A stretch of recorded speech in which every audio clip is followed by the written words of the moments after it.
Welcome back, dream travelers. Today we step into one of the oldest, most profound lucid dreaming traditions on Earth, Tibetan Dream Yoga. This path is not simply about controlling dreams or having fun with flying, shape-shifting, or exploring strange landscapes. Dream Yoga is about waking up, literally yes, but also spiritually. It's a system designed to stretch your consciousness across every state it enters, from waking reality to dreams, to deep sleep, to meditation, to death, and beyond.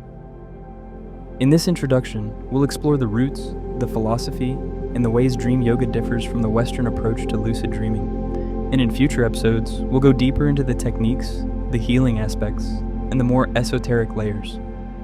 Tibetan Dream Yoga comes from Tibetan Buddhism, specifically from a lineage known as the 6 Yogas of Naropa. These teachings are around 1,000 years old and were originally practiced by monks and yogis who lived in mountain caves, stone hermitages, and isolated retreat centers high in the Himalayas. The thin air was said to make their dreams vivid, the silence sharpened their awareness, and the remoteness kept their minds focused. Where Western lucid dreaming often revolves around entertainment or self-discovery, Dream Yoga has a far more radical intention: to recognize the illusory nature of reality itself. The dream is the training ground. Waking life is the final test. In Dream Yoga, the goal is not just to become lucid. The goal is to become awake in every state of consciousness. Tibetan masters taught that if a person could remain aware during dreams, the state where the mind is most chaotic, imaginative, and uncontrolled, then they could eventually remain aware through all transitions: waking, sleeping, meditating, dying, and even the bardos, the intermediate states after death, that Tibetan Buddhism describes in detail. Dream Yoga is lucid dreaming used as a tool for enlightenment. Its history is vast and woven from many spiritual threads. Its origins are connected to Indian Buddhism, early yogic practices, and also the older shamanic traditions of the Tibetan Bon religion. It passed through the hands of legendary figures like Naropa and Marpa, and later Milarepa, Tibet's most famous yogi, who is said to have spent years meditating in mountain caves, wearing nothing but a thin cotton cloth in the snow. The teachings were often given orally from master to student, whispered in retreat huts, or practiced under starlit skies where the line between night and mind blurred. A more modern and accessible source for Dream Yoga today comes from teachers like Tenzin Wangyal Rinpoche, whose book The Tibetan Yogas of Dream and Sleep explains the practice in a way that the modern mind can understand. Still, Dream Yoga was traditionally reserved for serious practitioners because it was considered a doorway to liberation. The core philosophy of Dream Yoga rests on a single powerful insight: all experiences, waking or dreaming, are projections of the mind. When you're in a dream, the mountains, the monsters, the people, the colors, the sensations, all of it is made by your mind. Lucidity simply reveals this, but the deeper teaching asks, if the dream is made by the mind, how much of waking reality might also be shaped by our interpretations, our stories, our assumptions, and our fears? What parts of our lives are we moving through unconsciously, almost dreamlike without realizing it? Dream Yoga uses the dream state as a rehearsal space for enlightenment. If you can learn to navigate your dreams consciously, then you can learn to navigate your waking life consciously. If you can face a terrifying dream figure with full awareness, you can face the fears that arise in daylight. If you can watch a dream dissolve into light, you can begin to see through the illusions of the physical world. And through this process, Dream Yoga becomes a powerful tool for fearlessness, emotional healing, trauma integration, creativity, shadow work, spiritual awakening, and preparation for death itself. Traditionally, Dream Yoga is said to unfold in 4 stages. The first stage is becoming lucid, recognizing within the dream that you're dreaming. This stage looks similar to Western lucid dreaming practices, but in Tibetan lineages, it is only the beginning. The second stage is transforming the dream.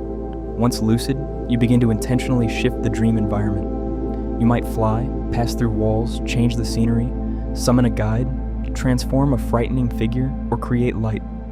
The point of this stage is not entertainment. It is training the insight that every emotional response, every fear, every limitation in the dream is mind-created. The third stage is recognizing the nature of mind within the dream. Here, things become far more meditative. You begin dissolving the dream itself, melting objects into light, letting the dream body fade, allowing scenes to break apart until all that remains is pure awareness. This is not easy. Tibetan texts say that this stage requires the stability of a strong meditation practice. It is the point where dream yoga becomes meditation conducted from inside the dream. The fourth stage is carrying awareness into all states. The lucidity you cultivate in dreams begins to spill into your waking life. You start recognizing your projections, your stories, the moments when you drift, react, or become unconscious.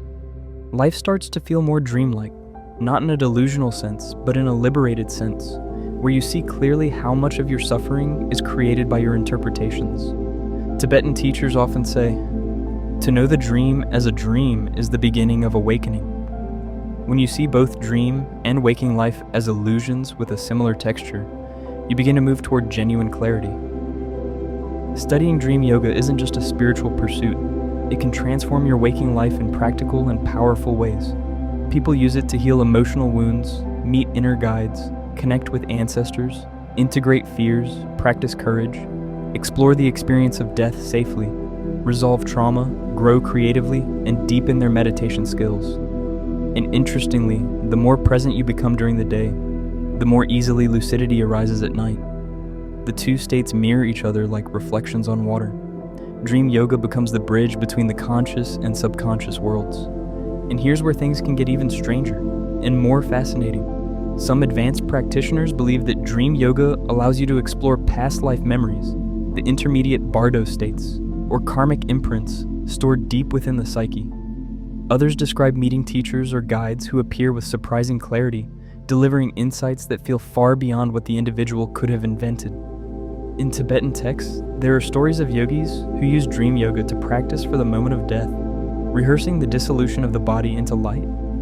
Some even believe that mastery of the dream state could lead to mastery of the after-death state, allowing one to navigate the bardos eros consciously and choose the next rebirth with intention. Whether you take these ideas literally, symbolically, or somewhere in between, dream yoga opens doors that modern psychology is only beginning to understand. It challenges the boundary between imagination and reality, between perception and truth, between the seen and the unseen. And even if you approach it purely from a psychological standpoint, the practice is incredibly powerful. This was just the introduction. Tibetan Dream Yoga is vast, an entire universe within your mind waiting to be explored.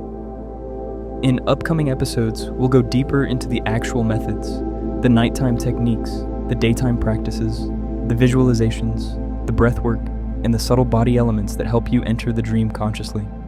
We'll talk about healing inside the dream realm, meeting guides and ancestors, using dream yoga for shadow work, and understanding the difference between modern lucid dreams, classical dream yoga, and the Tibetan bardos. We'll explore the role of fear, monsters, and negative dream figures, and how they can become your greatest teachers. And we'll look at ancient versus modern interpretations of the dream body, and how the dream body might be more real than you think. If this opened something in you, subscribe, and let's continue exploring this inner wilderness together. Sweet dreams, traveler. I'll see you in the next one.